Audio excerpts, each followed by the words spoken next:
अध्यक्ष महोदय, कल मैं सदन में बैठी हुई सबके भाषण सुन रही थी। आदरणीय रक्षा मंत्री महोदय ने बोला, सत्ता पक्ष के कई मंत्रियों ने बोला। 1 घंटे का रक्षा मंत्री जी का लंबा भाषण था। सुनते सुनते एक बात मुझे बहुत खटक रही थी। उसके बाद जब दूसरे भाषण भी सुने आपके सत्ता पक्ष के, तब भी ये बात बार बार मेरे मन में आ रही थी कि सारी बातें कर ली, ऑपरेशन सिंदूर की बात कर ली, आतंकवाद की बात कर ली, देश की रक्षा की बात कर ली, इतिहास का पाठ भी पढ़ा दिया, लेकिन एक बात छूट गई। उस दिन 22 अप्रैल 2025 को जब 26 देशवासियों को अपने परिवार के सदस्यों के सामने खुलेआम मारा गया, तो ये हमला कैसे हुआ, क्यों हुआ?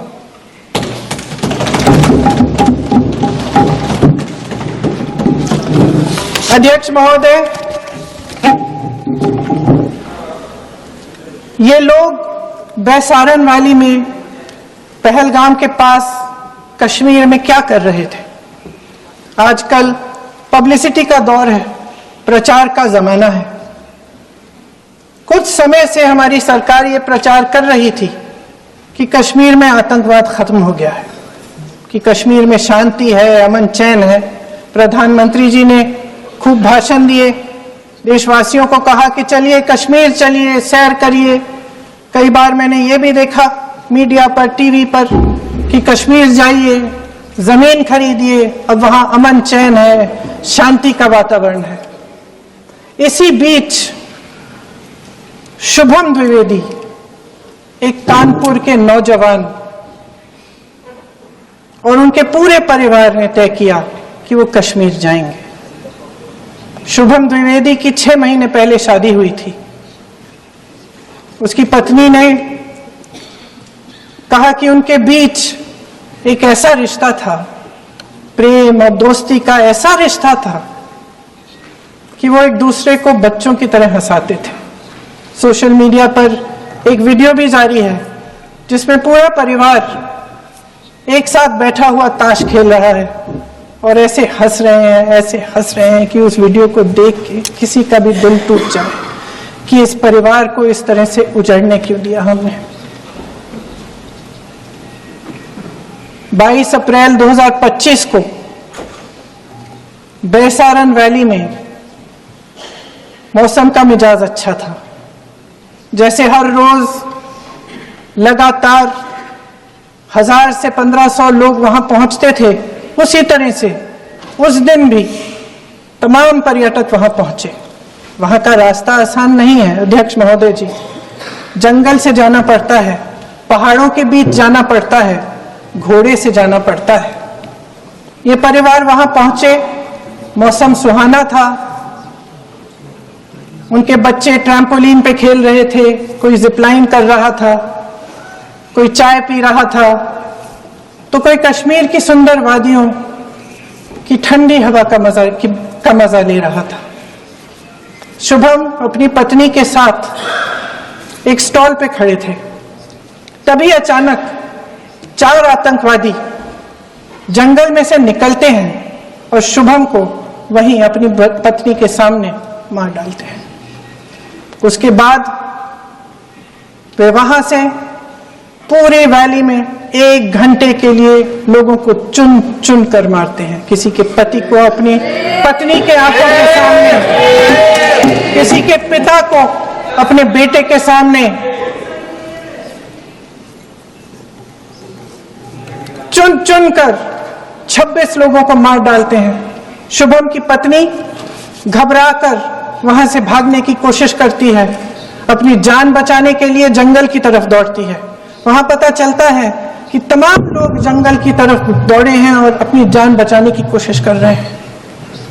कोई अपने बेटे का हाथ पकड़ के पहाड़ों पर घसीटता हुआ जा रहा है, कोई कश्मीरी घोड़े वालों और गाइडों की मदद लेते हुए चले जा रहा है, कोई रास्ता नहीं है, कोई तरीका नहीं है, लेकिन किसी न किसी तरह से शुभम की पत्नी के शब्दों में किसी ऐसी शक्ति ने हमको बचा कर रखा कि हमें किसी न किसी तरह से हम अकेले नीचे पहुंचे। और मैं उनके लफ्ज पढ़ना चाहती हूं, क्योंकि उन्होंने कहा कि इस पूरे समय जब 1 घंटे के लिए चुन चुन कर भारतीय नागरिकों को मारा जा रहा था, इस पूरे समय उसे एक सुरक्षाकर्मी नहीं दिखा, एक सैनिक नहीं दिखा।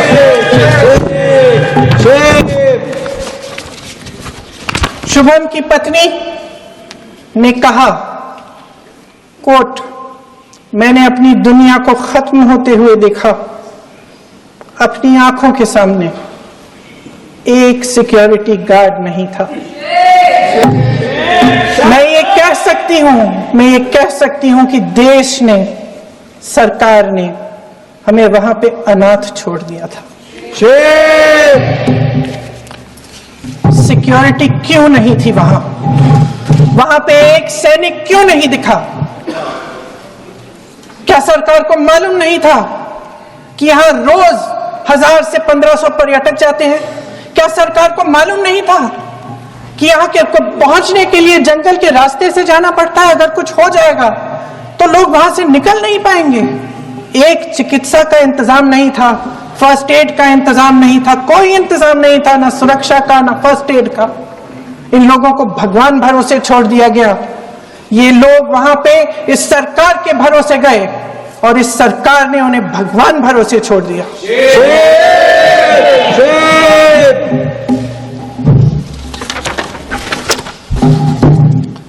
मैं पूछना चाहती हूं, ये किसकी जिम्मेदारी थी? इस देश के नागरिकों की सुरक्षा की जिम्मेदारी किसकी है? क्या इस देश के प्रधानमंत्री की नहीं है? क्या इस देश के गृह मंत्री की नहीं है? क्या इस देश के रक्षा मंत्री की नहीं है? क्या एनएसए की नहीं है? अध्यक्ष महोदय, पहलगाम हमले से सिर्फ 2 हफ्ते पहले हमारे गृह मंत्री महोदय जी कश्मीर गए थे। किस लिए गए थे? जो सुरक्षा की व्यवस्था है इसको देखने के लिए गए थे, इसको रिव्यू करने के लिए गए थे। और उन्होंने वहां कहा कि आतंकवाद पर विजय प्राप्त हुई है। ये 2 हफ्ते पहले है।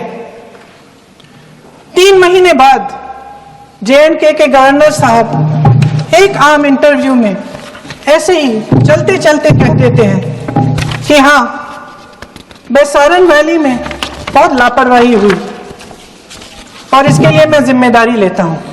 ऐसे ही चलते चलते, और वो बात होती है, खत्म भी वहां होती है और वहीं खत्म हो जाती है।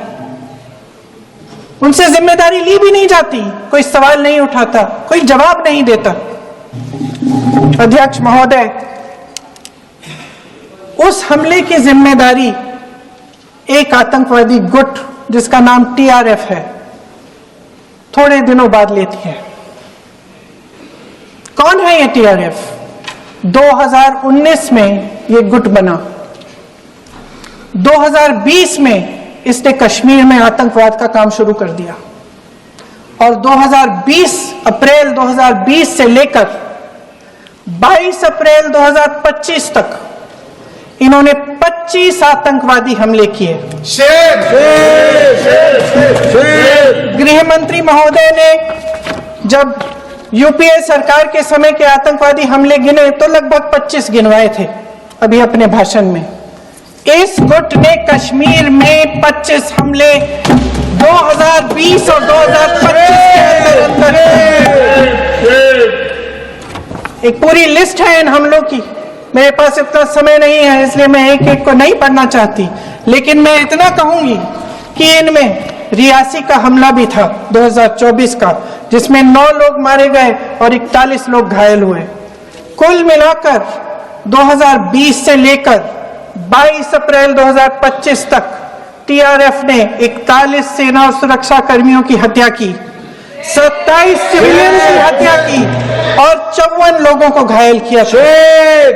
भारत सरकार ने टीआरएफ को आतंकवादी संगठन का दर्जा कब दिया?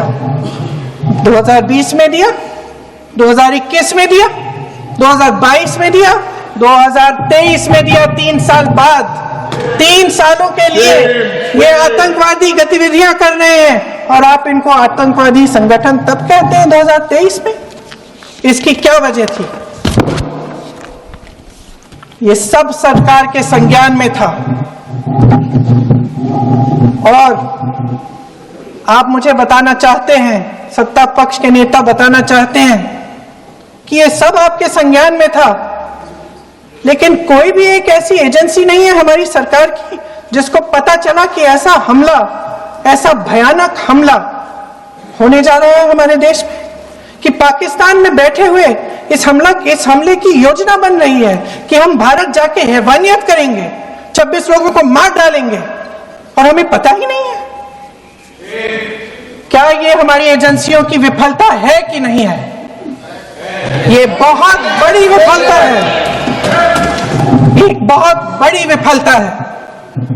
जानते थे कि ये गुट है, जानते थे कि 5 सालों से ये आतंकवादी हमले कर रहा है, अध्यापकों को मारा, आर्मी के बड़े बड़े अफसरों को मारा, आम जनता को मार डाला, पुलिस वालों को मार डाला, और आप इन पे निगरानी नहीं रख रहे थे। और ये जो एजेंसियां हैं, इनकी जिम्मेदारी कौन लेगा? क्या आईबी चीफ ने अपना इस्तीफा दिया? क्या किसी ने इस्तीफा दिया? गृह मंत्री जी के कार्य क्षेत्र में आता है इंटेलिजेंस ब्यूरो। क्या गृह मंत्री जी ने इस्तीफा दिया? इस्तीफा छोड़िए, जिम्मेदारी ली।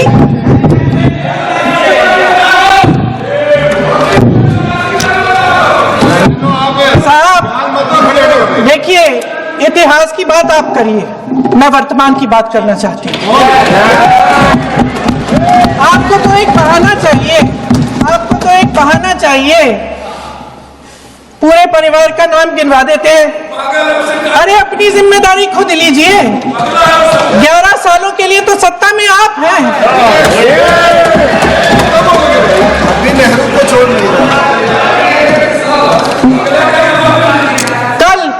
कल माननीय गौरव गोगोई जी ने अपने भाषण में पूछा गृह मंत्री जी से, क्या आपकी जिम्मेदारी नहीं थी?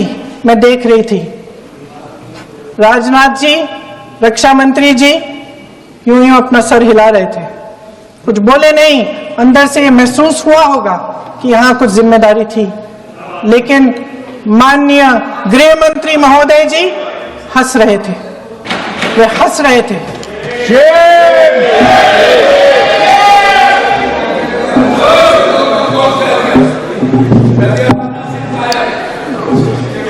अध्यक्ष महोदय, कल सत्ता पक्ष और आज भी सत्ता पक्ष के नेताओं ने 2008 के मुंबई के हमलों का जिक्र किया, बार बार कहा कि मनमोहन सिंह जी की सरकार ने कुछ नहीं किया। ये तो जानकारी होगी ना कि उसी समय जब वो आतंकवादी हमला चल रहा था, तभी उन आतंकवादियों को मार डाला था। एक बचा था और उसको भी फांसी दे दी थी 2012 में। महाराष्ट्र के मुख्यमंत्री ने इस्तीफा दिया। देश के गृह मंत्री ने जिम्मेदारी लेकर इस्तीफा दिया। एक जवाबदेही थी पब्लिक के प्रति, एक जवाबदेही थी इस देश की जनता के प्रति, इस देश की धरती के प्रति।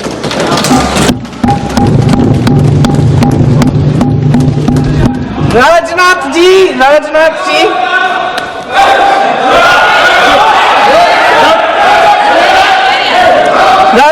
जी तो पुलवामा, उरी और पठानकोट के समय गृह मंत्री रहे थे। आज वे रक्षा मंत्री हैं और हमारे गृह मंत्री महोदय श्री अमित शाह जी के नाक के नीचे पूरा मणिपुर जल गया, दिल्ली में दंगे हुए, पहलगाम में हमला हुआ और आज भी वे उसी पद पर बैठे हैं। क्यों? अध्यक्ष महोदय, बमबारी से अखबारों के हेडलाइन बनते हैं, मगर कहानी सुरक्षा में की चूक में भी है। आज देश खोखले भाषण नहीं सुनना चाहता। देश जवाब चाहता है, तसल्ली चाहता है कि सच उससे छिपाया नहीं जाएगा। देश जानना चाहता है कि उस दिन अप्रैल 22, 2025 को क्या हुआ और क्यों हुआ। आप तो खुद अपनी पीठ थपथपाने में लगे रहते हैं। सेना, देश, संसद से सच छुपाते हैं। ऑपरेशन सिंदूर जब शुरू हुआ, हम सब ने समर्थन किया, सब एकजुट होकर खड़े हो गए इस देश के लिए। दोबारा होगा, दोबारा खड़े हो जाएंगे। अगर हमारे देश पे हमला होता है तो यहां इस सदन में किसी भी पार्टी का हो, कोई भी हो, सब आपका समर्थन करेंगे। और हमें अपनी सेना पर गर्व है कि उन्होंने इस बार भी दृढ़ता से लड़ाई लड़ी, धैर्य से लड़ाई लड़ी, वीरता से लड़ाई लड़ी। लेकिन इस ऑपरेशन का सिंदूर का क्रेडिट, उसका श्रेय तो हमारे प्रधानमंत्री जी चाहते हैं। सही भी है, ठीक है, सही है, श्रेय ले। ओलंपिक्स में हमारा मेडल आता है, उसका भी श्रेय लेते हैं। लेकिन सिर्फ श्रेय लेने से नहीं होता नेतृत्व, जिम्मेदारी भी लेनी पड़ती है।